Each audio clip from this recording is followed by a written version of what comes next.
Three experts to testify on how the United States can equip our allies and partners with more U.S.-made weaponry. And this ought to be a very good hearing because we've got Dr. William Greenwalt, Dr. Lisa Som Manning, and Mr. Keith Webster, experts in the field with government expertise also. Thank you, all three, for joining us. On May 12, 1940, American playwright Robert Sherwood was quoted in the New York Times, but not for any commentary about theater. Mr. Sherwood said, "This country is already, in effect, an arsenal for the Democratic allies."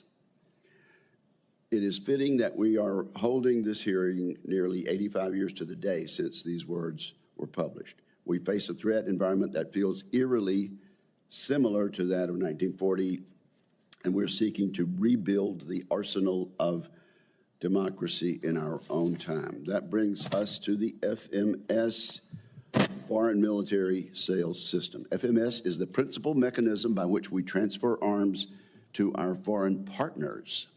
It is the FMS system that allows us to work with partners to strengthen conventional deterrence and bolster allied burden sharing. In the executive branch, the State Department is responsible for coordinating FMS, including considering what to sell. In the Senate, that job belongs primarily to our colleagues down the hall, the Foreign Relations Committee, to Chairman Risch and Ranking Member Shaheen. But the Department of Defense and this committee have significant responsibilities in informing and implementing those decisions, and that's why we're here today. Similarly, the Pentagon plays a leading role in international armaments cooperation, activities such as co-development, co-production, and the integration of American and allied industrial bases. Today, we hope to discuss how the Pentagon can better run both the FMS and international armaments cooperation processes to maintain deterrence. To respond to our current threat environment, the DoD needs a dramatic shift in mindset, one that embraces the key fact that arming allies and partners is a core function of the U.S. military. Unfortunately, over the past 3 decades, the Pentagon's ability to implement FMS and to develop mutually beneficial weapons deals with allies has deteriorated alongside our defense industrial base. A bureaucracy that is over-specialized and slow. While it is capable of producing exquisite systems, it cannot do so at scale or with speed. In 2024, the United States sold $118 billion of weaponry, a significant increase over recent years and multiple times more than the next closest country. $118 billion is equivalent to 70% of DoD's own procurement budget for 2024. The potential of even more weapons exports is massive. Nearly all our allies and partners have allowed their weapons production to deteriorate. They are now scrambling to rearm amid a worsening security environment. We are at the cusp of a manufacturing revival in this country. We could be at the cusp of a manufacturing revival, which can dramatically expand the types of weapons available for export. To harness that moment, I would propose we focus on 4 areas. First, DoD should make FMS and international armaments cooperation a core mission of the military. DoD should have a dedicated workforce of FMS experts. No one at DoD would ignore $100 billion of additional weapons spending if it were called anything other than FMS. Our production is a weapon, and DoD must reorganize itself to recognize that fact. So be prepared to give us some advice about that. Second, we need to tailor requirements to the weapons they regulate. Requirements to the weapons. A 3D printed one-way attack drone is not an aircraft carrier. Our regulations should recognize this. The technology security and foreign disclosure community should adjust its approach to risk management when considering technology release, especially for close allies. Third, we need to build exportability into our weapons development. Build it into our development. Here's what I mean. We frequently ignore allied requirements when developing weapons. As a result, it should surprise no one that these capabilities are often not approved for release to the very allies we plan to fight with and defend. This needs to stop. And fourth, we need to partner with our defense industrial base to make the right investments to expand production. If we build it, they will come. And right now, we have allies and partners waiting years and years for weapons that we cannot produce fast enough. So help us there.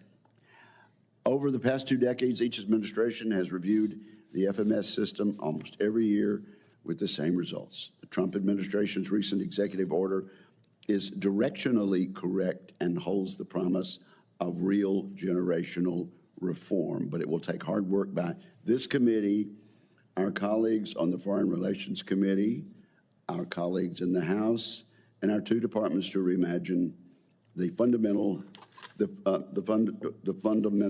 of our FMS system and integrate our industrial base with allies. With that said, I look forward to hearing from our experts today and a lively round of questions, and I now turn to my friend, Senator Reid. Thank you very much, Mr. Chairman, and I want to welcome the witnesses, Dr. Greenwald, Mr. Webster, and Dr. Som Manning. You each bring unique and important perspectives to the conversation about foreign military sales and international armaments cooperation. We're fortunate to have such a distinguished panel before us. I want to acknowledge up front the Foreign Military Sales, or FMS, is largely the jurisdiction of the Senate Foreign Relations Committee, as the chairman indicated, but we're fortunate to have Senator Shaheen here, and Senator Rich is someone I know will be interested in cooperating with us as we move forward. The Department of Defense plays a significant role, although the jurisdiction is perhaps mainly in another committee, and it's my hope that the 2 committees can join together and develop an overall plan that will accelerate and make more efficient the FMS process. It's well established that America's greatest comparative advantage against our rivals is our network of allies and partners. From Europe to Asia and the Southern Hemisphere to the Northern Hemisphere, our relationships with foreign nations are fundamental to our security and prosperity at home. Many of our friends and partners rely on the state-of-the-art military equipment that we provide through FMS, and this arrangement is mutually beneficial as our military capabilities are reinforced by those of our allies. When executed well, FMS strengthens the connective tissue between our respective militaries. FMS provides our partners with capabilities to advance their own defense and deterrence capabilities, and it provides us with the ability to draw upon our allies when we need them.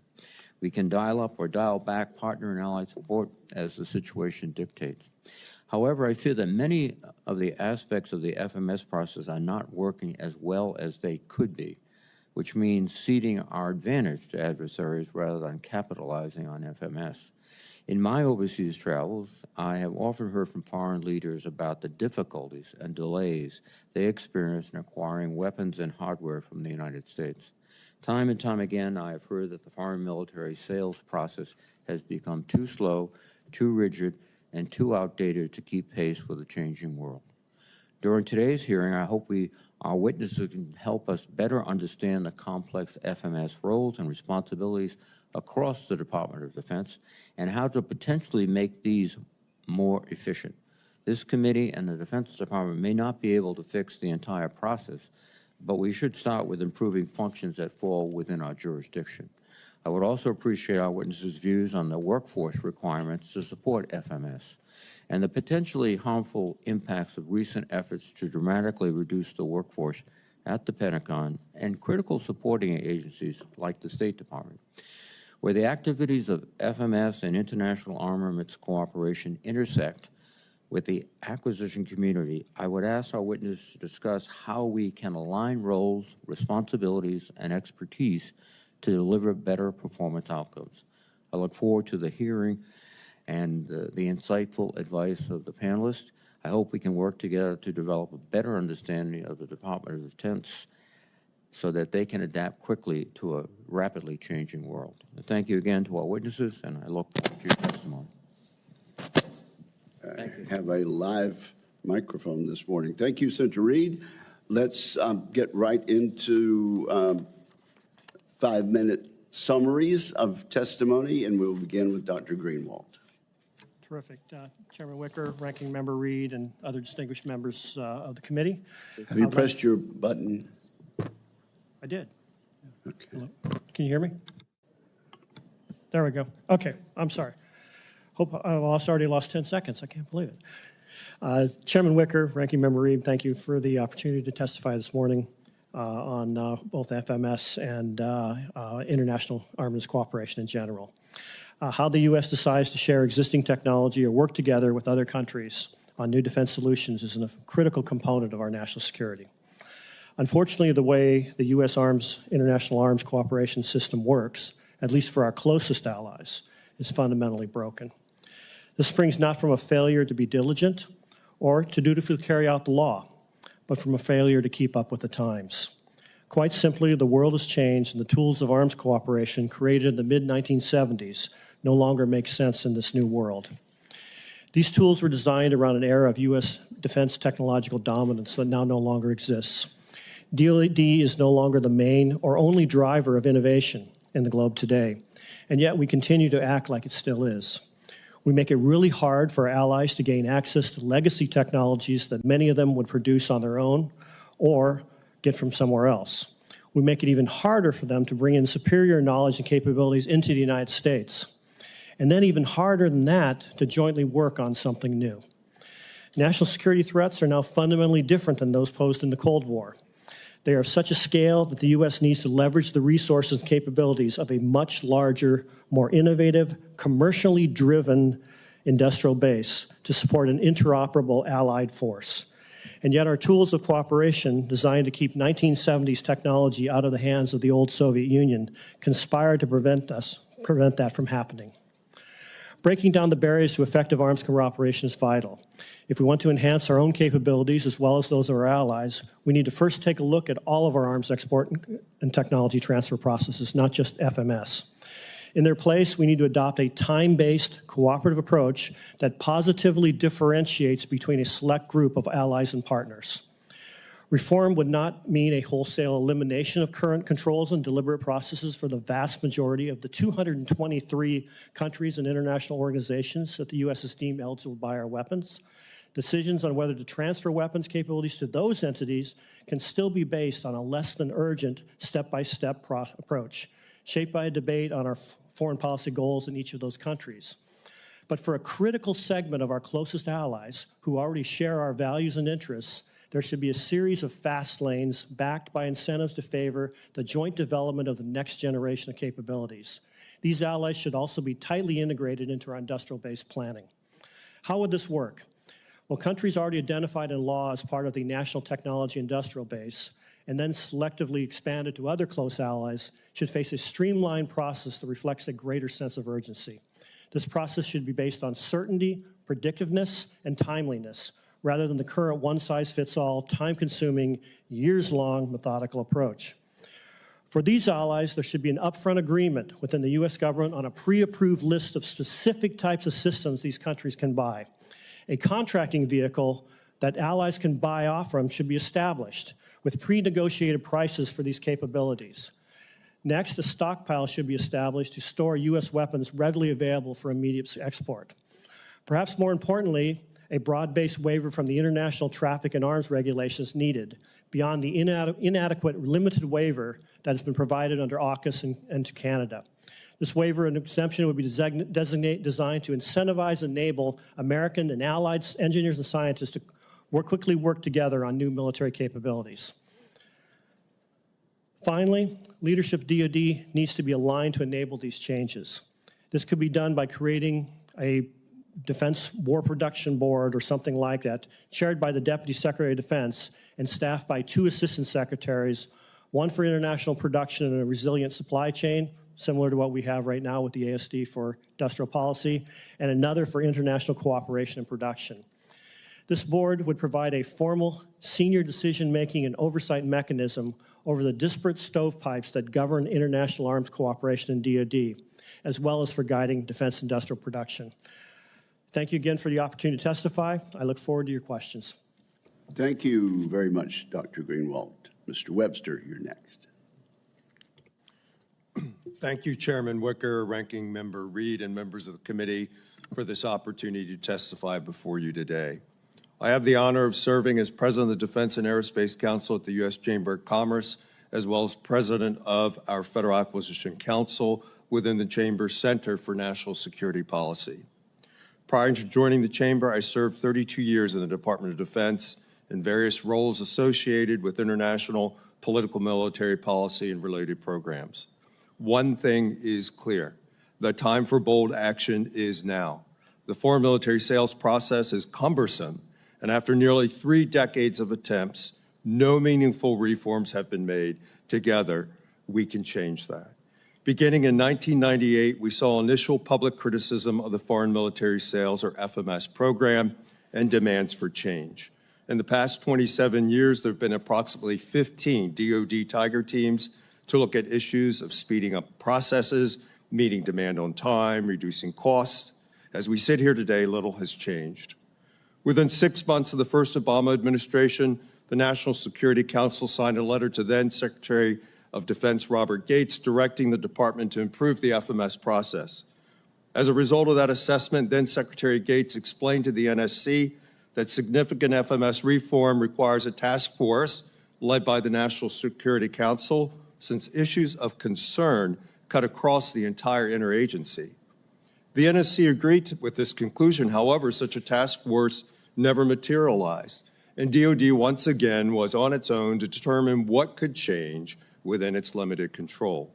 So why does the FMS process take so long? The informal congressional notification process for complex and contentious programs can take months to conclude. Once concluded, the formal notification to Congress can proceed, and when complete, the DoD and the buying nation can proceed with finalizing the FMS agreement, which is a bilateral agreement, not a contract. Once that agreement is signed, by both nations, and funding has begun to flow, the DoD contracting officer is now legally allowed to begin negotiating a contract with U.S. industry. It's worth thinking about that an FMS contract is a DoD contract, developed and executed by the same DoD personnel buying the same capability for U.S. forces. On average, a DoD contract to implement a major FMS program takes 18 months to award. The delay is in part because over 2 decades, the DoD contracting community has been understaffed annually between 15% to 30%. And quite simply, most FMS contracts are not a priority within DoD. Once on contract, U.S. industry is authorized to begin production, and it's at this point that stresses within our defense industrial base become painfully clear. The Pentagon continues to face supply chain and industrial-based challenges, all compounded by continuing resolutions and an increasingly inefficient annual defense appropriation cycle. Now's the time for bold action. The DoD must take steps that it hasn't before, including reorganizing the international sales and cooperation offices, placing them under a newly formed Assistant Secretary of Defense reporting to the Undersecretary of Defense for Acquisitions and Sustainment, amending DoD program executive officers and program management charters to include a rating element for their development and execution of international programs, incorporating AI and automation to help speed up the DoD contracting process, re-examining what should be an FMS-only case or sale. Now's the time to transfer as much as we can into the direct commercial contracting processes led by our industries with U.S. government approval. Finally, the Secretary of Defense needs to form an International Cooperation Advisory Board to solicit other ideas and recommendations for improvement. Congress and the administration have a role to play as well, including increasing congressional notification thresholds and developing a list of allied and close partner nations and pre-approved capability, thus eliminating ambiguity, and debate on select future sales. The business community and the administration must also work closely together to better understand the challenges in ramping up production to include supply chain stress, delays in appropriations, changing capability strategies, and top-down mandates. True FMS transformation is a task for the interagency in partnership with Congress, the administration, and the private sector. Without a unified approach, true FMS transformation will remain elusive. Thank you. Thank you very much, Dr. Sam Manning. You're now recognized. Chairman Wicker, Ranking Member Reed, and distinguished members of the committee, thank you very much for the opportunity to testify on the findings of RAND's research report, Optimizing Foreign Military Sales Roles, Responsibilities, and Authorities. The FMS program is authorized by the Arms Export Control Act and is a vehicle through which the Defense Security Cooperation Agency, or DSCA, operates the program, and at no cost to the U.S. taxpayer because it is funded by administrative charges paid to the foreign purchaser. FMS is a vital U.S. foreign policy tool that strengthens allied contributions to U.S. integrated deterrence.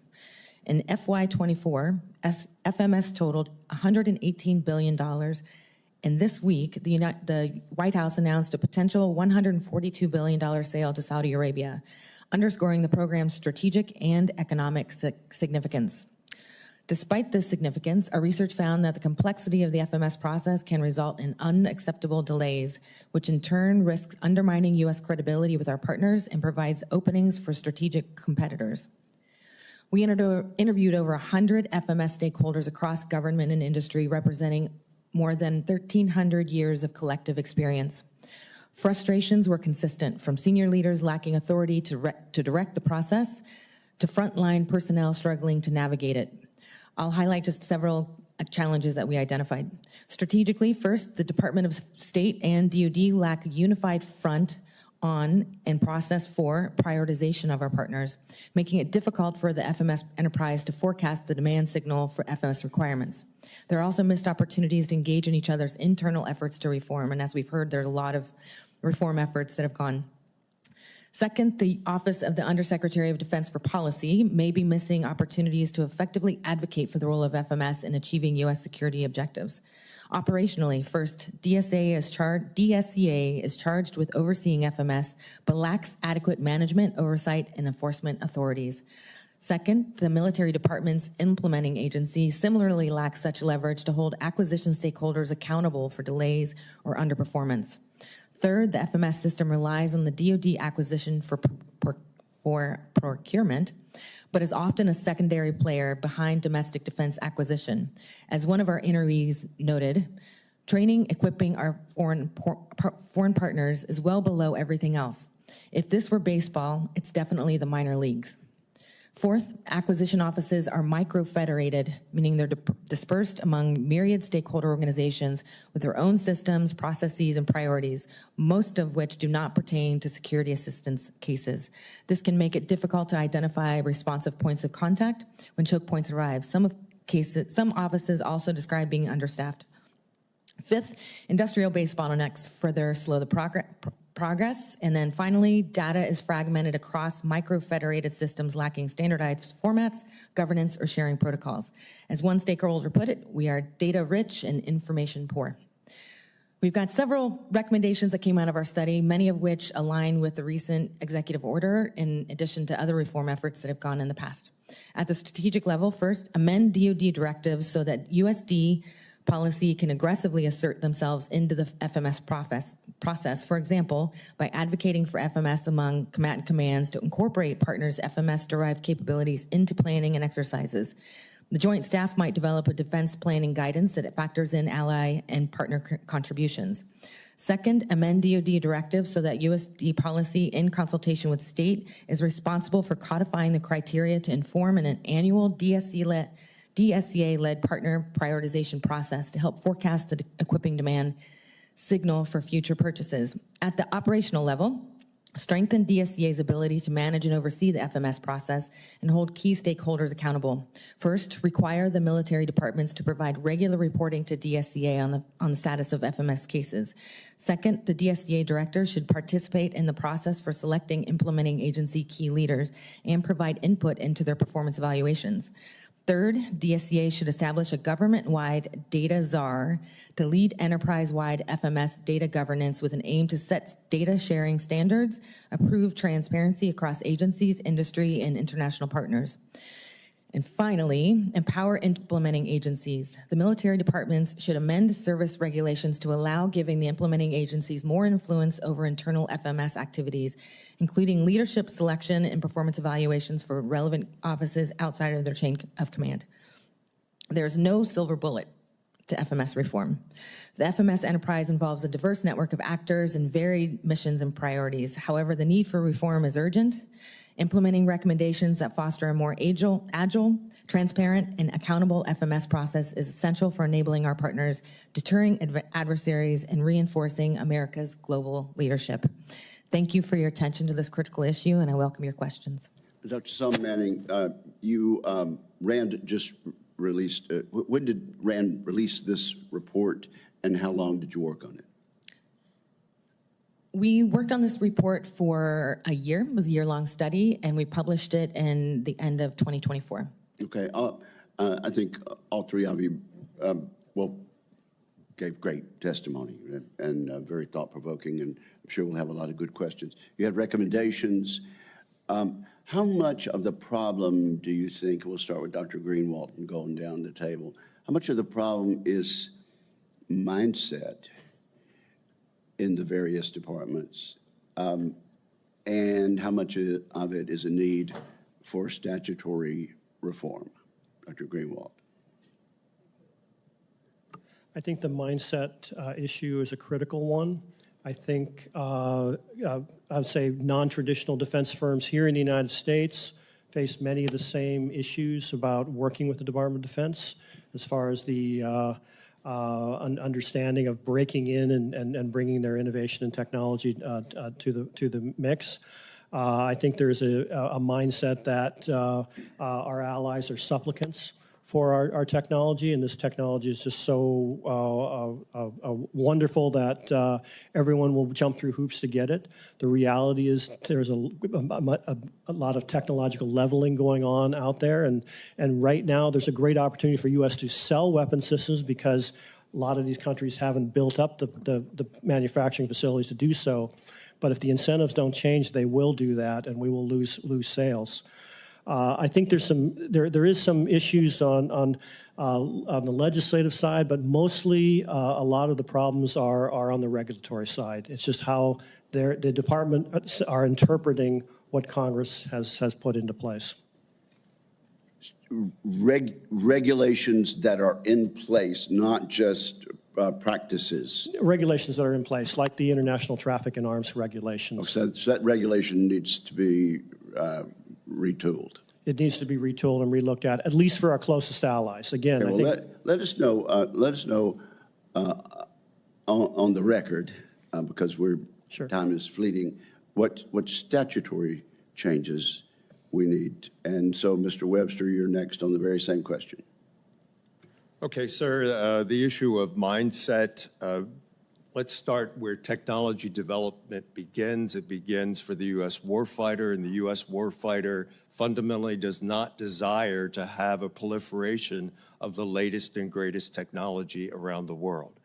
So when we look at technology security foreign disclosure decisions, it starts with the services who have tasked their community and their industries to develop capability for them. Okay, if you were running the State Department and the Defense Department, what would you do today? What would you start doing? What I would do today is convene the leadership, both in uniform and political, in a meeting to say that let's start with our allies. It is absolutely necessary that we harmonize technology release and be risk takers and be creative in finding ways to support their needs. It's an issue of taking risk and willing to take risk. We typically pass one bill a year out of this committee, and that will not come for months. What do you could do a great deal, I'm taking from the first two answers to my question. You could do a great deal without the Congress, House, and Senate passing anything. That's correct. It's an issue of leadership. Dr. Sam Manning. And you speak for RAND. I speak for RAND. Okay. That's right. So I do think that it's a cultural mindset, and I don't know if you can regulate culture. As I mentioned, FMS can be sort of considered a secondary player.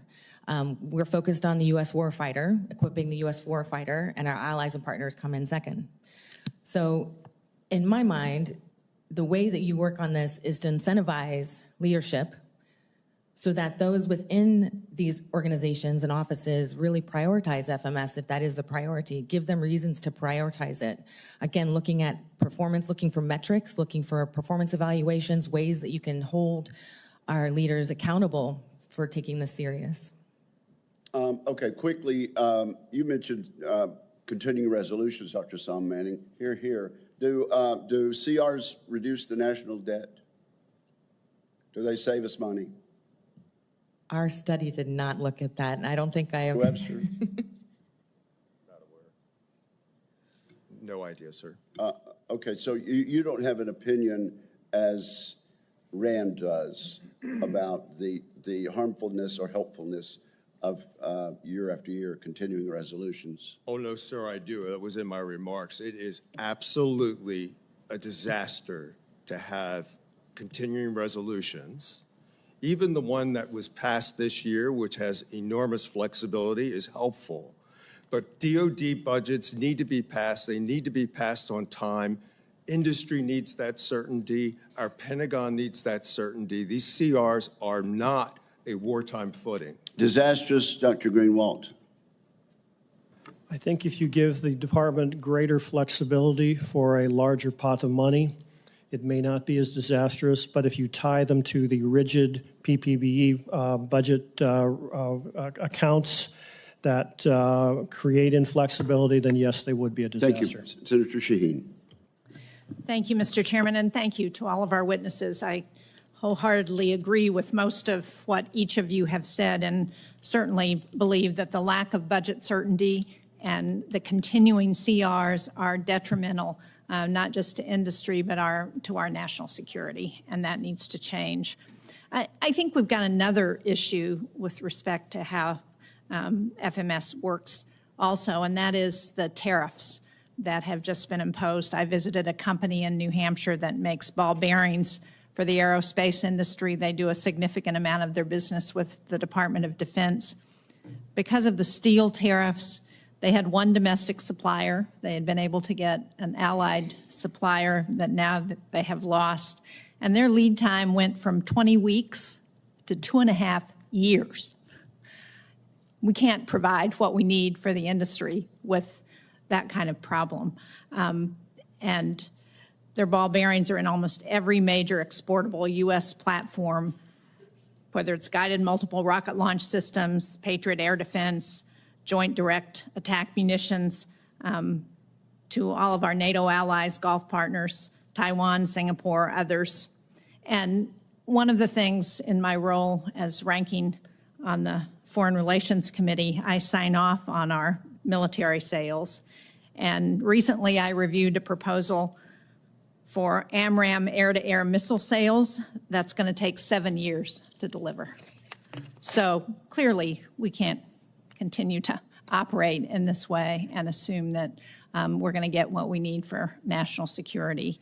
And I think several of you pointed out that in order to be successful, we don't just need a cross-agency collaboration.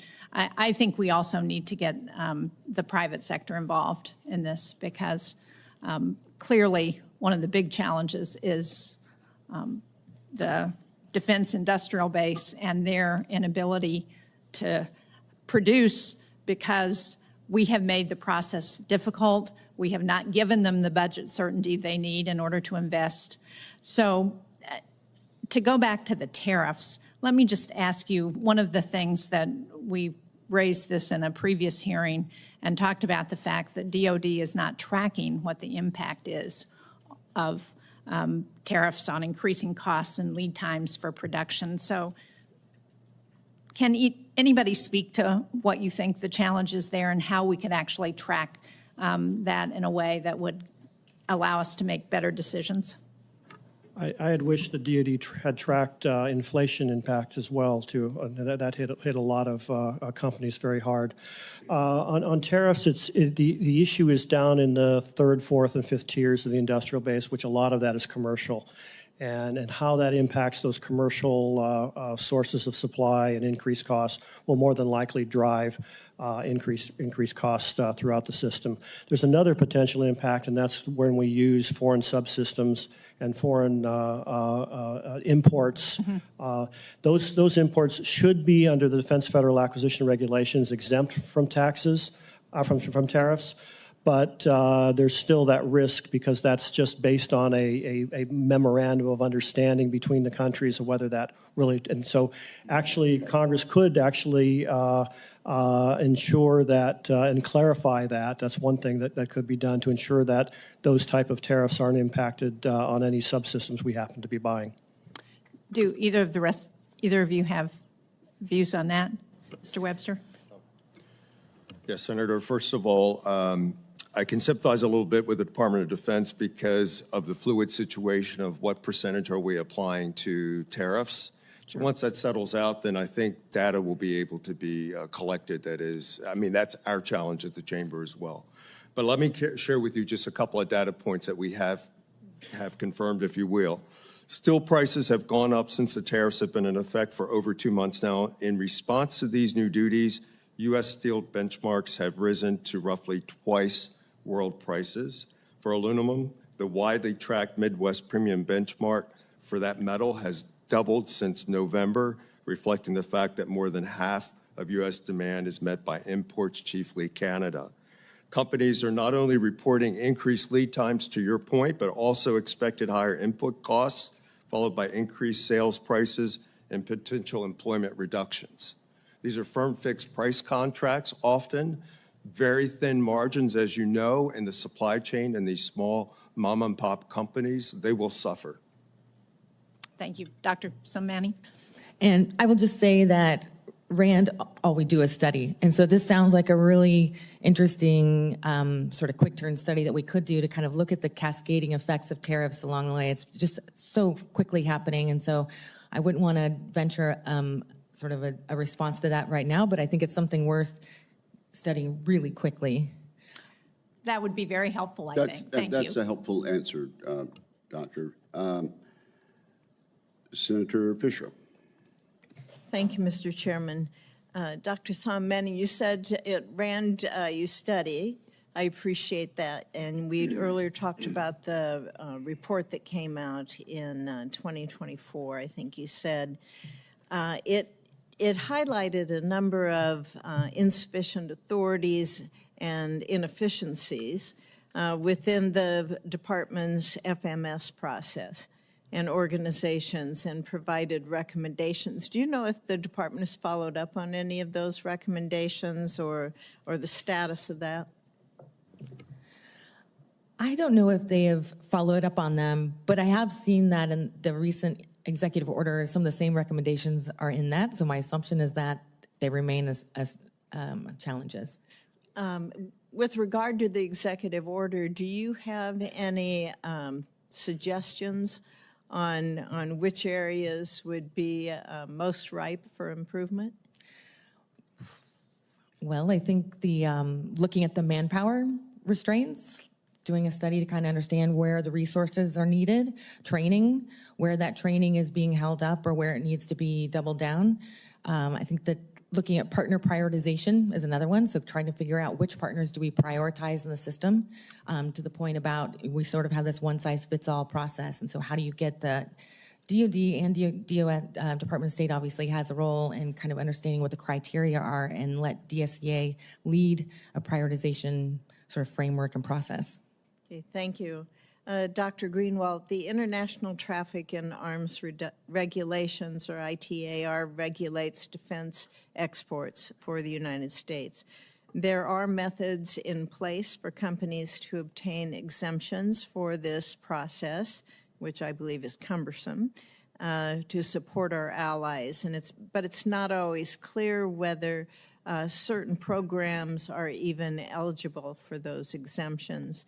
And that means that interested companies, they're forced to perform that extra due diligence, and it might end up being a fruitless exercise if the program turns out to be ineligible for an exemption.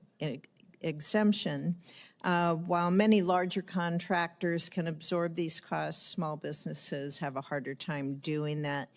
How can the United States government work to make it clear whether new contracts would fall under ITAR exemptions? That's one of the really difficulties of ITAR is new companies trying to understand where their technology is classified. And what happens is a lot of these companies do go through incredible amounts of legal costs and so on to try to figure this out. And many of them come to the conclusion, with some of our best technology in the United States, that they want to do everything they can to stay away from ITAR. And that impacts negatively on our innovation base and negatively on those companies doing business with the government. So I think there's a need to be clear. There's a need to provide better guidance. I think, frankly, if we start with some of our closest allies like we have under AUKUS to try to create a freer trade, freer zone between the U.S., Australia, and the U.K. But even though that exemption is very, very limited. And so a broader exemption and just clearer guidance to industry on what can and cannot be exported would be very helpful. Do you have other suggestions on what we could do to make it more accessible, these exemptions more accessible to the smaller businesses? I think the key thing would just to have greater transparency into the system and a greater ability for these companies to get their questions answered a lot faster. Right now, it takes potentially a year or more to go through such a process, and by that time, it's just not worth it for them. Mr. Webster, in a couple seconds, do you have anything to add on either of those questions? No, I agree with everything that's been said. Legally, the costs are huge. Small companies that I advise that they have on staff or on call an attorney that can advise them on ITAR. Okay, thank you. Thank you, Mr. Chairman. Before I recognize Senator Reid, let me clear something up. Dr. Sam Manning, I put words in your mouth. In looking at your testimony, I see that footnote 1 says opinions and conclusions expressed in this testimony are the authors alone. You made that clear, and I'm now making it clear. I notice also Dr. Greenwald views expressed in this testimony are those of the author. And Mr. Webster, whom do you speak for? I speak for the Chamber of Commerce and for myself. Okay, great. Thank you. I'm glad to clear that up and make that certain. Senator Reid. Thank you very much, Mr. Chairman, and thank you for your testimony. Mr. Webster, you made it clear in your opening remarks that already the workforce of the SMS project in both state, I believe, and DOD is not adequate. Now we're seeing firing of probationary employees, incentives for early retirement, across-the-board reductions just to meet a number, not a mission. Can you comment on what's happening to the workforce, and is it going to be extremely detrimental going forward? It is going to be extremely detrimental. I'm advising all my clients, if you have a contract close to award, get it awarded, because I think that 30% gap in contracting personnel is going to get worse. I'm advising 8 senior executives in DHS, DOD, State Department, NASA, and Commerce Department who are 50 years old and taking the early outs. You're going to have a huge brain drain. Anyone who's a senior executive career official, for the most part, is looking most likely to get out. So you're going to have a knowledge gap. You're going to have a mentoring gap. You're going to have a recruitment challenge, a retention challenge, and the situation's only going to be compounded over the coming months. That is why we need to exploit automation and think differently about these processes, because the people are just not going to be there. No, I appreciate that. That's a very thoughtful and succinct response. And I agree, we do have to think about automation, but we also have to understand that it'll take us several years, even at a fast pace, to get into the degree that they can replace some of these persons. Dr. Sam Manning, do you have any views on this whole workforce program? Well, I know RAND does study security cooperation, in particular the workforce. We've been working on this for years. I myself was not involved in those studies, but I can say in the interviews that we've done that the security cooperation workforce, the security cooperation offices and the members thereof can struggle to get the right training. Those positions within sort of the chains of command aren't particularly valued in terms of on their promotions, like this kind of a skill set isn't necessarily valued as much as others. So they struggle to get people in there that really like the sort of high-end kind of personnel that they would need to do such a complex job. And so making sure that this kind of role is valued and the importance of it, I think would go a long way in recruiting the top-tier talent that's needed. Thank you very much. Dr. Greenwald, any comments, thoughts? Yes, I think the department had a tool called the Defense Acquisition Workforce Development Fund back about 10 years ago. And unfortunately, Congress changed that authority and made it more difficult to use. And I think that would have been a helpful tool to resurrect, or would be a helpful tool to resurrect the way it was funded prior to. But yes, as the workforce declines, you have a couple options. One, you can do less. The other is you can stretch things out, or two, you can remove the requirements for the processes that you have. I think more than likely FMS will probably be put to the end of the line, and those cases will stretch out if that's the I think you're very perceptive about that.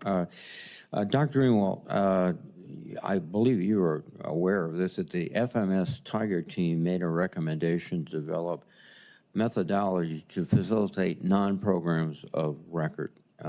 For the information of the committee, could you explain non-programs of record, and then also whether or not we should go ahead and urge the establishment of some type of joint program for non-programs? So a program of record is something that you all fund every year, whether that's a ship or a tank or an aircraft or something like that. And these are things that you're buying, traditionally every year. A non-program of record is something, say, a new small business or a Silicon Valley firm creates a capability that the department hasn't yet bought or maybe bought and experimented with. But you could essentially take that and sell it to one of our allies who really wants to use it. And that would actually help the Department of Defense test it and see if it's good, and also help our industrial base. But non-program records don't necessarily get the same type of attention because those contracting officers are extremely busy doing other things, and they're put even further down the line. Thank you very much. Thank you for your excellent testimony. Dr. Greenwald, I've got a bill called the Forged Act, which is based on a white paper, Restoring Freedom's Forge. Have you looked at that? And doesn't that attempt to answer some of the very questions you just raised in response to Senator Reid? I have, sir, and yes, there are some provisions in the bill that that would try to address some of these ways of getting those type of new technologies out into the field faster with not only the United States, not only with the U.S. government, but with our allies. Thank you, sir. Senator Rounds. Thank you, Mr. Chairman.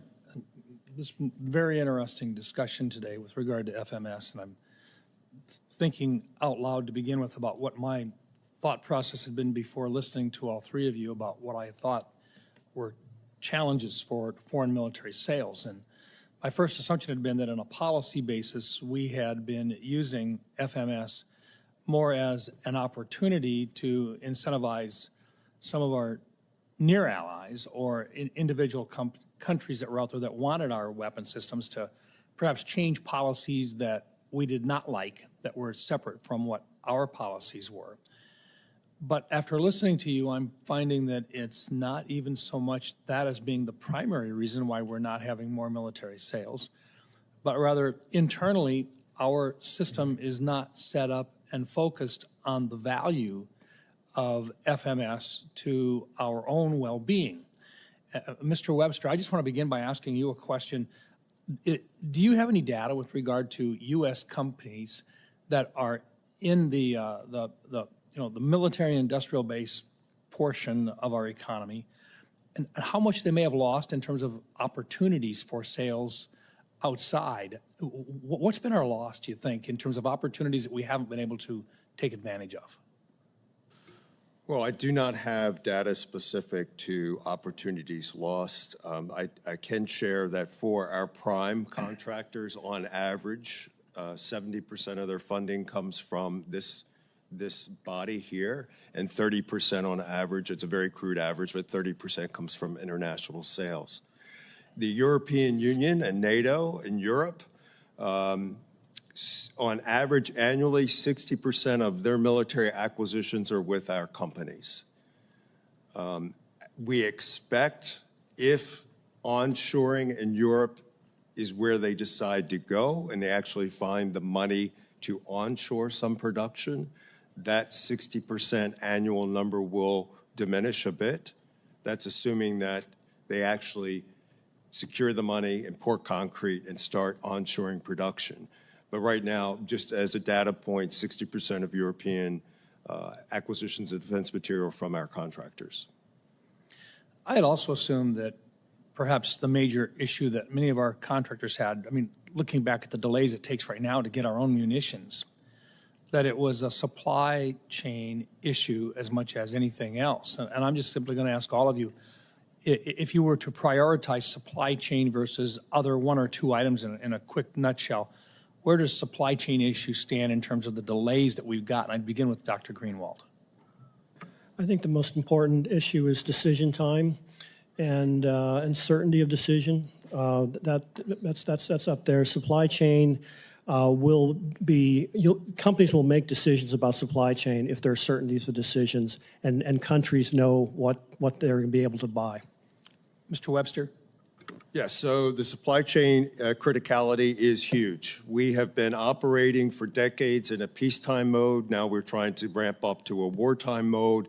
It's going to take a lot of deliberate analysis and funding and attention to the second and third tier suppliers, some as small as 18 people that have been in business for 30 years doing one thing exquisitely, and they're not prepared to pour concrete to double production of that critical component for precision fires unless we take attention to the matter and help them get there.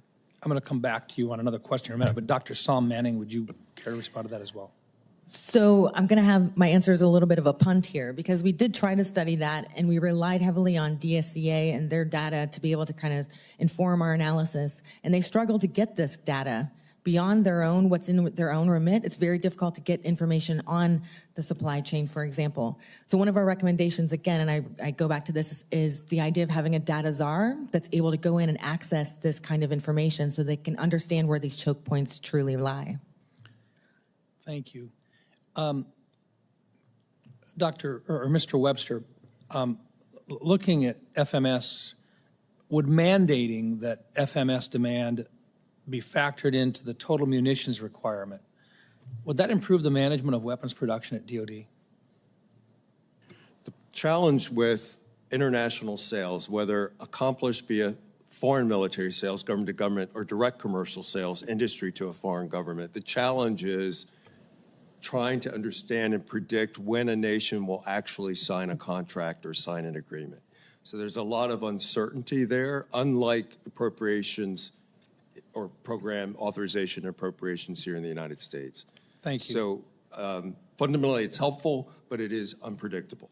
Thank you. Thank you, Mr. Chairman. Thank you, Senator Rounds. Senator King. Thank you, Mr. Chairman. I really appreciate the testimony. This has been a very productive hearing. Dr. Greenwald, I was struck by what you said in your opening statement. One of our asymmetric, or I think our principal asymmetric advantage in terms of national security is our allies.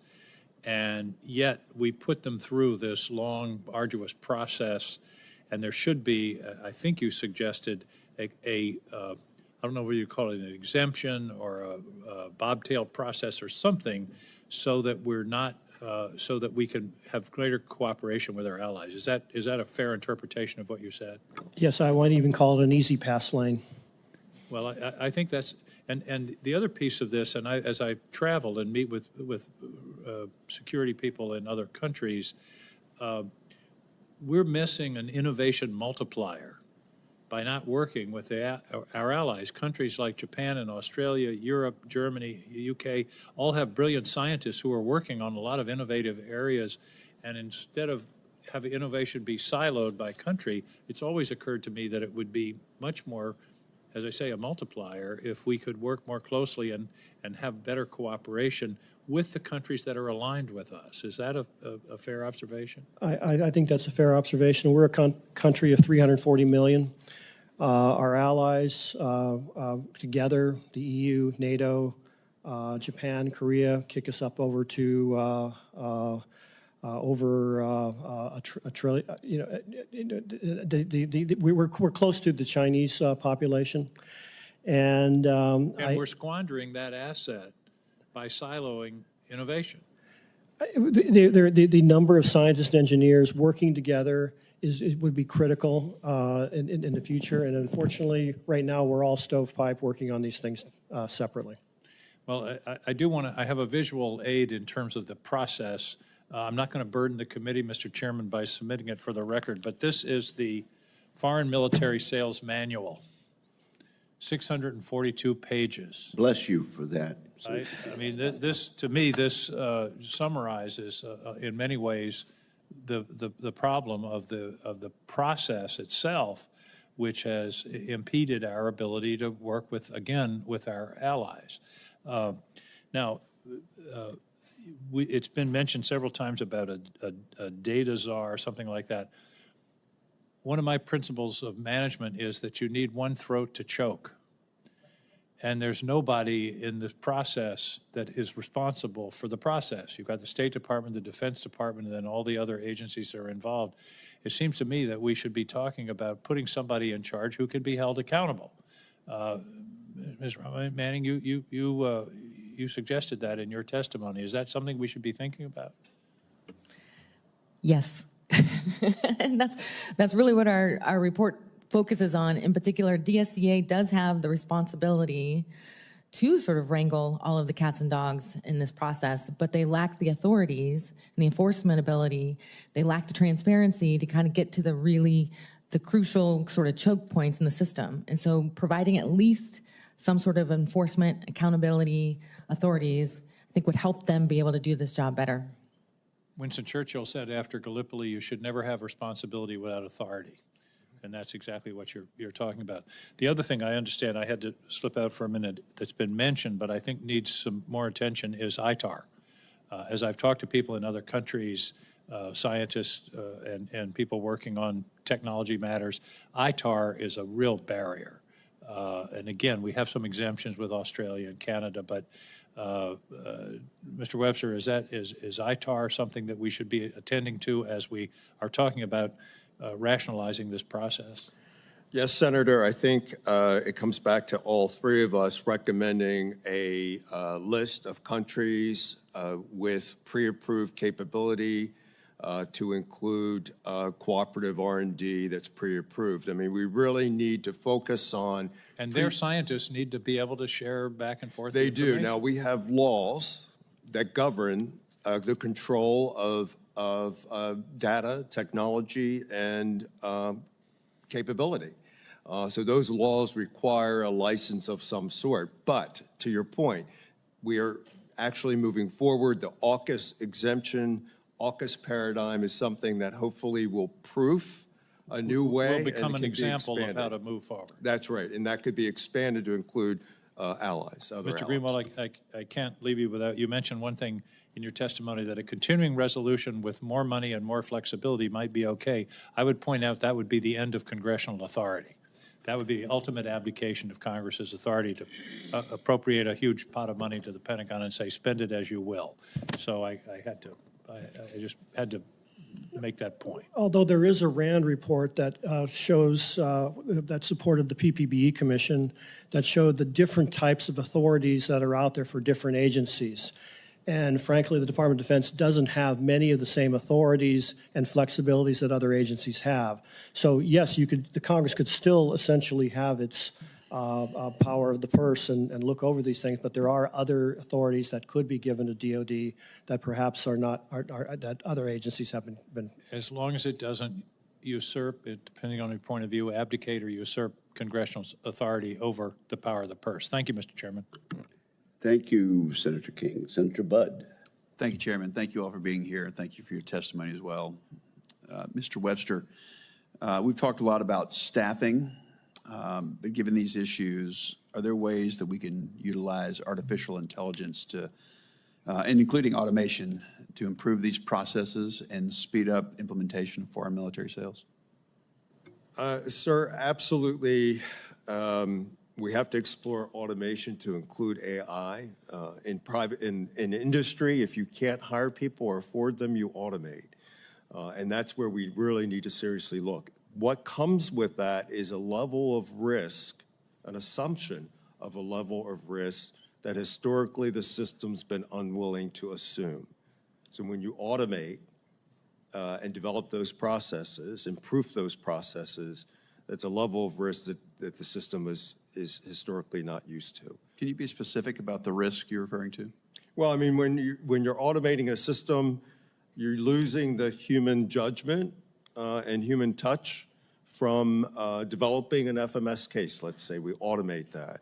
So you have to ensure that the standard notes and other legal requirements are intact in that automation process, because a human will not be touching it theoretically. Does that make sense? Completely. Thank you. Dr. Sam Manning, you know, last year I visited Israel, the UAE, and just last month I traveled with some of my colleagues to Taiwan, to the Philippines. And when we visit with them and with other allies and partners, they implore us to really speed up FMS. They give us case examples of years, in some cases more than a decade for programs for delivery, when China is at the ready. Months. Now, they admit there's quality problems. It's not what they want, but they'll forgo some of that if they can get it now rather than sometime date unknown out in the future. So what can this committee particularly do? I know there's other committees that are involved here, but what can this committee do, whether it's through legislation, increased oversight, to get our international friends what they need more quickly? I so wish I had the answer to that. I really, really do. What Congress can do is really look at what's out there already with recommendations of so many that have come before me, and ask why those haven't been implemented yet. What are the barriers, whether they're cultural or otherwise, why these recommendations haven't taken hold already? So throw out the recommendations again, just the top ones. It sounds like you've given plenty of recommendations, whether it's RAND or AEI or Chamber. What are the top ones that you think that we should focus on? So the top one, in my mind, is to give DSCA more sort of teeth so that they can direct the system, that they've got access to the data so they can understand where the choke points are, so that they can help facilitate those problems. That would be top of my list. I'm seeing a theme here. Yep. Thank you. Mr. Webster, you know, we use the phrase industrial base a lot, and how we can modernize the base, but could you go a little deeper, and what aspects of the base do you think deliver? What would you suggest? All right, first of all, I want to come back to a question that you just asked. Part of the problem that we have today in equipping allies quickly is we don't stockpile anymore. When I started in 1985, we had stockpiles all over the world of capability. It may not have been exactly what a customer or nation needed, but it was good enough and we could transfer it at speed. We've gone to a just-in-time scenario in industry, just like the commercial sector, where we don't have parts stocked, we don't have kit stocked. We need to spend money and create stockpiles like we used to have during the Cold War. That's issue number one, if I may. The issue of the industrial base, we can't do everything at this given moment. We have to prioritize what capability is most important to our forces and allied forces and focus on those capability stresses to include their supply chains. We can't do it all, but we can focus on precision fires, air defense, whatever it is that we decide is for our national security and for the security of our allies, assess that industrial base, primes, second, third tiers, and find out what needs to change, what money needs to be invested, who's going to invest it to increase that capability. Thank you all, Chairman. Dr. Greenwald, Mr. Webster says we need to resume stockpiling. Do you agree? I do, and I think you have various authorities to do that. I think the SSTAF fund is one way to do that, but this committee has considered others in the past. About 10 years ago, there was a desire to create a precision-guided munitions fund to do exactly that. We have a just-in-time problem, which is essentially we have put off the ability to have a stockpile, and we desperately need a stockpile. Thank you much. Senator Hirono. Thank you, Mr. Chairman, and thank all of the witnesses. So as we sit here, once again, we're told that there have been many recommendations made over the years how to change the FMS process, make it better, faster, et cetera, but these things don't get implemented. And Dr. Saul Manning just said that one of the ways that we can do this is to just give DSCA the authority to do their jobs. So do the other two witnesses? 1992, make sure they have the authorities, make sure they have political top cover and interests, and that's why we've supported this proposal to create an Assistant Secretary of Defense to collapse international programs into. It needs to be a political appointee who can sit at the table among other assistant secretaries and argue the case and lead the community with authority and power that a political appointee, Senate confirmed, will have. Do you agree, Dr. Greenwald? I agree that for the need for leadership, and I think the leadership has to be even elevated above the undersecretaries. So again, that seems to be something that we can actually maybe focus our minds on and create that situation. Because when we start talking about DoD contracting reform writ large, good luck to us on that. Because as Senator King just brought out, look at the hundreds and hundreds of pages of requirements that we impose on just every single contracting process that we have. So maybe this is one where we actually do, when we have these sales, we actually make money, and maybe we can bring more attention at a time also, though, with Elon Musk taking a hatchet to so many departments where we're losing, as Mr. Webster said, the bodies. Others of you have said we're losing knowledge, we're losing experience. In fact, the kind of cuts that are being made across the board to so many departments, for example, the weather department, I was told that there are more people retiring, being let go from that department in only, 100 days than in the last 15 years.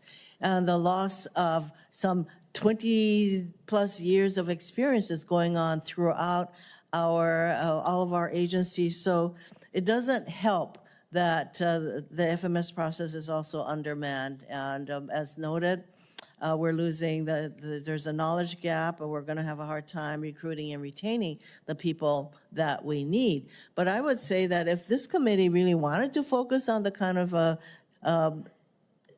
changes that might enable this process to be much more focused than the suggestions that you all made to enable the DSCA to go about their business is, I think, really a good one. And I would suggest that we, this committee, focus on enabling such a process to occur. Now, Ms. Tom Manning, you said that RAND could do a bit of a study on what the tariff situation could do. But without us even doing a study, don't you think that the ripple effect would be that it's going to cause even further delays in the FMS process and cost more money? I mean, couldn't you pretty much conclude that that's what's going to happen with all of this uncertainty around tariffs? Well, I would say I would have to be heavily footnoted for me to say that, but in my own opinion, not speaking for Rand, yes, logically, that sounds like that would be the course. Yeah.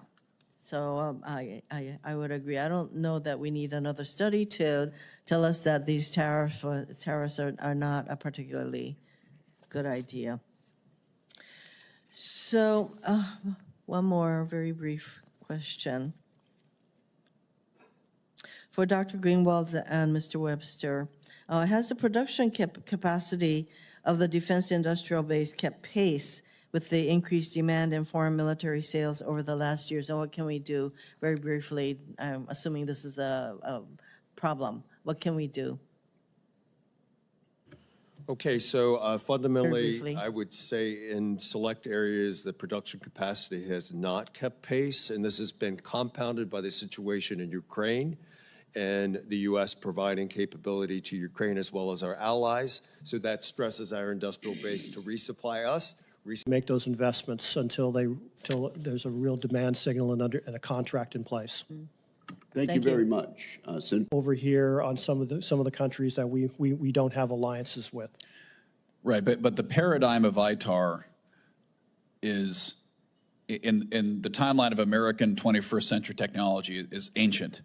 I mean, ITAR is a relic of an era when the U.S. government actually had the best technology in the world, and we wanted to make sure other countries wouldn't buy that, acquire it, steal it, and get access to that same capability. It still focuses on 1970s technology when the Arms Export Control Act of 1976 was passed. Yes. If a country like India, right now we have an India-Pakistan challenge going on, which has been going on for decades, but we're in a flare-up. If India wants to buy a system that is as capable as a U.S. system, and we cannot sell it to them in a timely manner, will they get an equally capable system from somebody else? I think they're going to try to do that. And I think if you've seen what Poland recently has done with South Korea, then yes, there are alternatives out there for many of these systems. And it's also kind of ironic that some of the most cutting-edge technologies, whether it's AI, robotics, data analytics, and so on, are not covered by ITAR. They're Right. covered by the EAR. And oftentimes the EAR, ITAR specifications will restrict us from selling. I used to sell cameras similar to Hensoldt, and I could buy a commercial camera at the Apple store that had more capability than an ITAR restricted camera I was going to make in a factory. Because it was on an ITAR list 30 years ago, and the DSCA and the State Department didn't want to take the political risk of delisting that, we'd have a years-long delay, and a company like Hensoldt, who has operations in Africa and Europe, could sell that a similarly capable system far faster than we could. So I think we need a fundamental reimagination of ITAR for where we're at today. And I think we need to make sure that our allies can get equipment from us, because they need it from somebody. And recently speaking to some Ministry of Defense leads in the Middle East, they need the equipment, and if they can't get it from us, they'll buy it from China or Russia or Europe, hopefully, but probably not. So what can DSCA do specifically? DSCA doesn't have the authority, as you mentioned, but let's say we did give them the authority. How do we turn a round hole for a square peg? How do we make that fit with DSCA and the State Department? Because they're serving two bosses there that rarely agree. How do we square that and make sure that DSCA can make the decision and State Department doesn't veto something or simply just kill it bureaucratically that DSCA thinks should happen? Well, that's a really good question. I think there's a role for U.S. Undersecretary of Defense Policy. So I think policy has a role to play sort of as the arbitrator to kind of understand what the priorities are for state and to better sort of translate them, negotiate between the two. But I think they all three, I mean, they've got different priorities for good reasons. But I think there's a way to negotiate to yes for all three of them. And I think policy has an important role to play in that. Should more authority be given to the in-country military liaison that is liaising with the customer government? No, I think they've got the authorities that they need. I think sometimes there's confusion between Title 22 and Title 10 authorities. So I think a little bit more maybe input or maybe even into the training from State Departments so that they can better articulate some of the authorities. So I think some of it comes down to training, but not that they don't have it, the authority. Well, we're emerging into an era of great power competition again, and we're going to depend on our allies to be able to hold the line in places where we can't or won't, and they need to have the tools to do this job. So this is a problem we have to solve, and it's going to start with this committee. Thanks for your testimony today. I think you're on to something, Senator Sheehy. Senator Kane. Thank you, Mr. Chair, and thanks to the witnesses. This has been a very, very good hearing. I agree with my colleagues on that. I want to ask you about a topic that's just slightly adjacent to foreign military sales. So I'm a little bit worried if we make all the reforms we need to in the foreign military sales process, we will still have workforce and supply chain challenges here that will not enable us to maintain the production pace that we want to. So I'm grappling with this question of foreign military sales as one way to help allied nations or partner nations defend themselves and defend values that we share. But there's other ways to do that. And one is inspiring more domestic production in those nations of their own military capacities. Just using Ukraine as an example, they've been using heavily 155 rounds. They didn't have much of a capacity to produce 155 rounds in Ukraine at the beginning of the war. They've grown that capacity. I heard a stat that the Ukraine defense industry was producing about $5 billion worth of material and armaments, and now they're about $30 billion. So they've gone up sixfold. They could do more. Related to sort of the FMS questions would be, if U.S.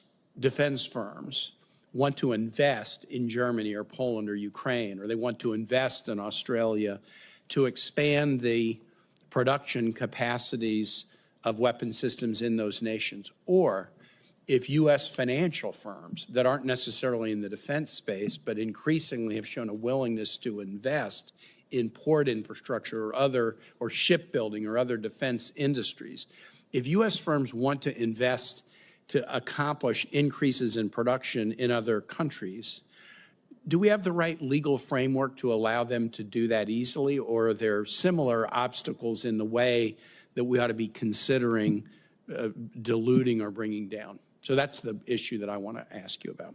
So many of those obstacles exist. I think you should talk to the Australians on how they're trying to do co-production, and have been trying to do this for about 5 years now, and have met all sorts of ITAR restrictions and other things in negotiating. So yes, it's very difficult to move overseas. I think there's this tsunami of potential allied defense expenditures coming. If they actually do increase their defense expenditures, 2 more percentage points of GDP, that's about $600 billion a year, which is twice what we spend on production and R&D.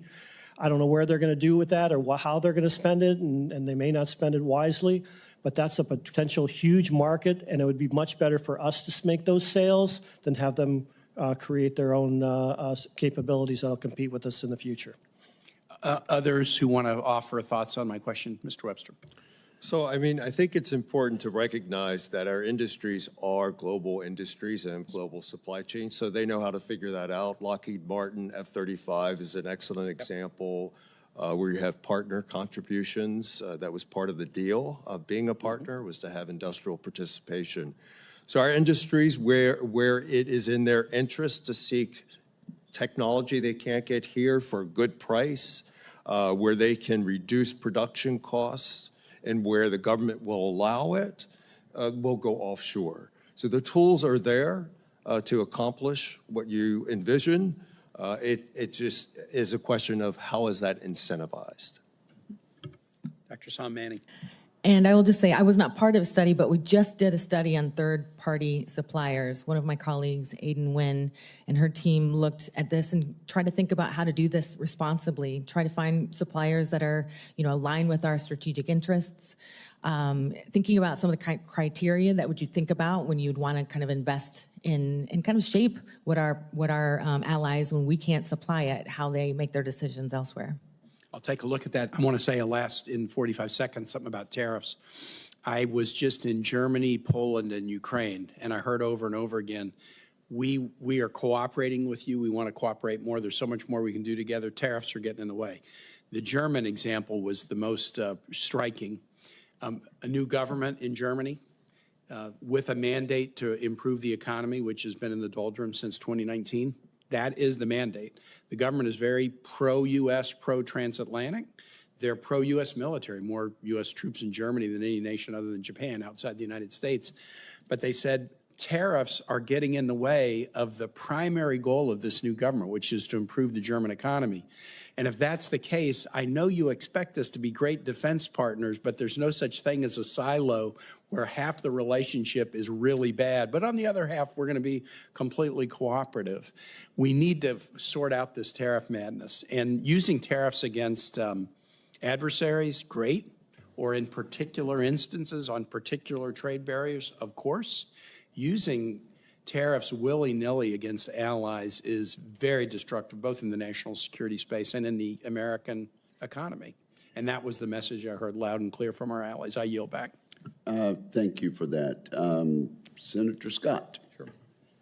Thank you all for being here. I just, about 3 weeks ago during a recess, I went to Denmark, Finland, and Estonia. And probably similar to Senator Kane, I get asked questions about Trump's position, on tariffs and NATO and things like that. And here's the way I explained it to him. I think Trump is going to try to make two things happen. Number one, if you're going to be an ally of the United States, you're going to build your own military first. We're not going to be your first line of defense. If you're not willing to defend your own country, if women don't want to serve and you don't want to go buy the equipment to be able to do it, America's not going to be your first line. Number two is, if you want to sell in our country, the best market in the world, then whether it's tariffs, whether it's other barriers, those barriers are going down. We've watched for decades where this country has allowed other countries to be able to sell into our country, and they put up barriers. Some of it's tariffs, some of it's regulation, some of it's permitting, some of all sorts of stuff. You can't even sell, which makes zero sense. I'm fine with everybody else's economy doing well, but I'm primarily responsible for American workers. But one thing we talked about when I talked to the military leaders in Europe and the political leaders is that they're frustrated they can't get an answer on foreign military sales. They had really two complaints. Number one is, why does it take so long? Why can't you get an answer? What's the process? Why is it a black hole? And number two is, why can't your defense contractors make things on time? And so what they said is, we're spending. They're for whatever reason, whether it's Putin invading Ukraine, they're spending their money now. But they can't get approvals, and they can't get then our suppliers are not on time. The other thing they brought up is the fact that we have suppliers that my understanding is we paid for them to develop technology, and then our manufacturer owns the technology, and so nobody else can do it. Which makes no sense in the world. So can you just talk about, why can't we have like a checklist like you do in any business of here's what has to get done, here's a time frame. We can, because some of the stuff should be simple. You should be able to do in days rather than years. The last time I was in the Pentagon, which was 20 years ago, I think, Keith, we worked together. And the administration was trying to do that, to try to figure out let's create a list of what we can sell out to our allies and kind of pre-approve it, so to speak. And this was a process I think we've all talked about called the ADRSIG. And unfortunately, that process never went forward. And even though it was a great idea 20 years ago, the idea of getting away from this transactional, everything is new once again, to basically say, this is the UK, we know what we need to sell with them, and here's the list, and let's just be done with it. And unfortunately, that type of thinking never really took hold, and we're back to just transactional. Every time we get a request, we go through it. It takes just as long to go through the process. Okay, sir, the system was developed long ago for a case-by-case review. So every individual request by every individual country is reviewed on a case-by-case basis, whether it's a direct commercial sale license activity or a foreign military sales bilateral agreement. And that's where we're saying transformation needs to occur. There needs to be a positive list of countries, allies that are pre-approved for specific capability to remove ambiguity and remove this case-by-case process of review. That's really what we need. What was mentioned was Secretary Gates established the ADRSIG to develop anticipatory policy. The first and only policy developed was for UAS systems, and State Department would not partner on anticipatory policy because under Title 22, they have the authority to review each transfer on a case-by-case business, and they did not want to tie their hands on their authorities and their business.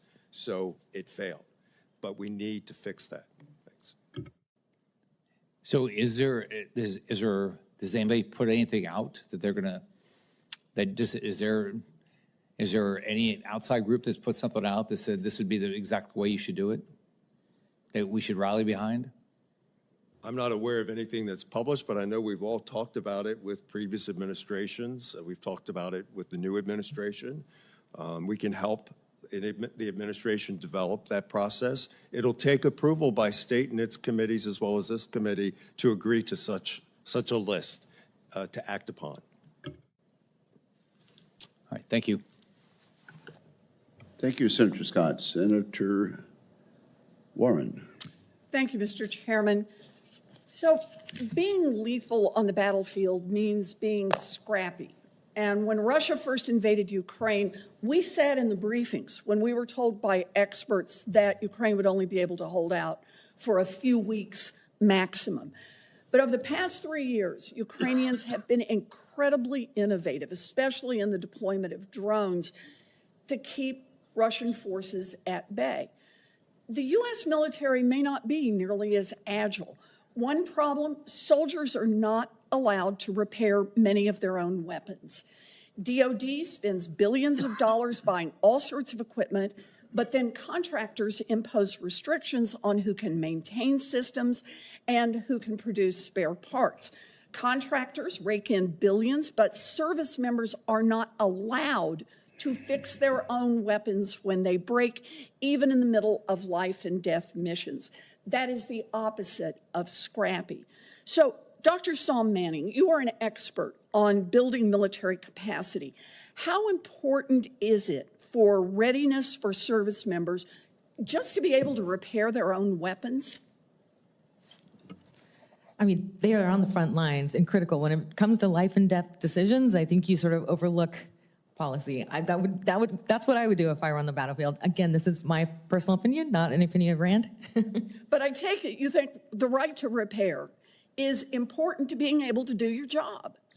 I do think it's important. That said, you have to know how to do it. And so I would want to make sure that they actually knew what they were doing. Okay. The problem we've got is that too often when the U.S. military goes to contractors, they are told when there's something is broken, they're going to have to wait months for critical parts.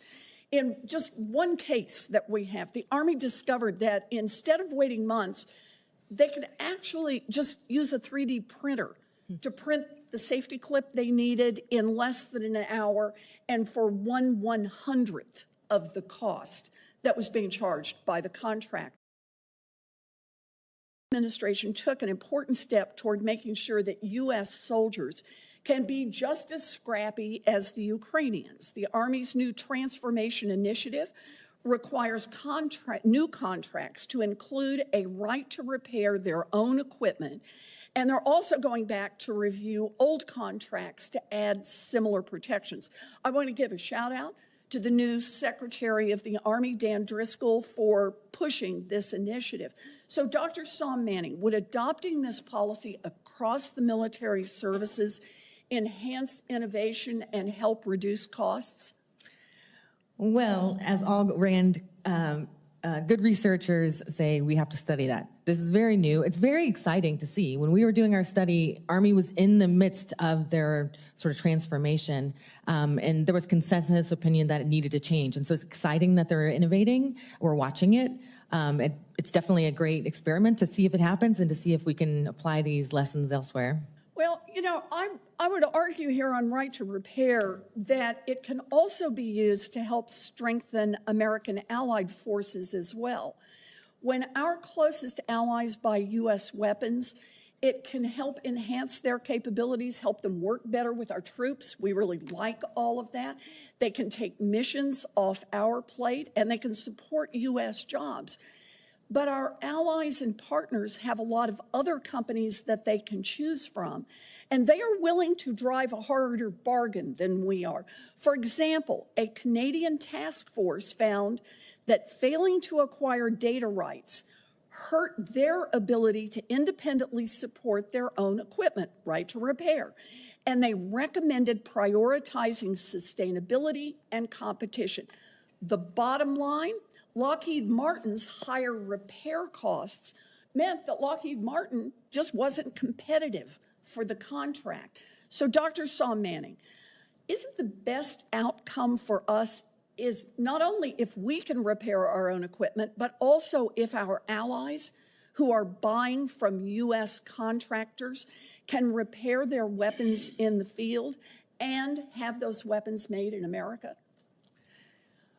Well, we have not studied that, but I would say that if we are sort of part of that process and can help train, help equip, help be there, help sustain, our partners need to actually be able to sustain the equipment that we give them. Those are priority decisions that need to be made prior to them actually getting on the battlefield. Yeah, well, Army Secretary Driscoll has taken a necessary and overdue step, but we need all of the services and DOD to prioritize lethality. And that means commanders in the field should never have to beg a contractor to come repair a plane that the Air Force owns or that soldiers could fix themselves. Our Navy should never have to wonder if an ally won't show up because they're waiting months for a contractor to fix a fuel gauge. I look forward to working with my colleagues on this committee to make sure that we aren't letting bad contracting practices limit our soldiers' ability to win on the battlefield. Thank you, Mr. Chairman. And thank you, Senator Warren. Before we close, and really for the benefit of our stenographer, who does a wonderful job, Dr. Greenwald and Mr. Webster, you referred to ATRSIG, and I'm told that stands for Arms Transfer Technology Review Senior Steering Group. Is that correct? That is correct. It is. All right, that's going to save her a little time there. And as far as we know, that group does not exist anymore. It was an effort that was abandoned. Is that right, Dr. Greenwald? I believe it's still on DITS's, the Defense Technology Security Agency's website. Whether it's still active I do not know. Well, we'll look into that. Thank you very much. And unless there are further questions, this hearing is closed. Thank you very, very much.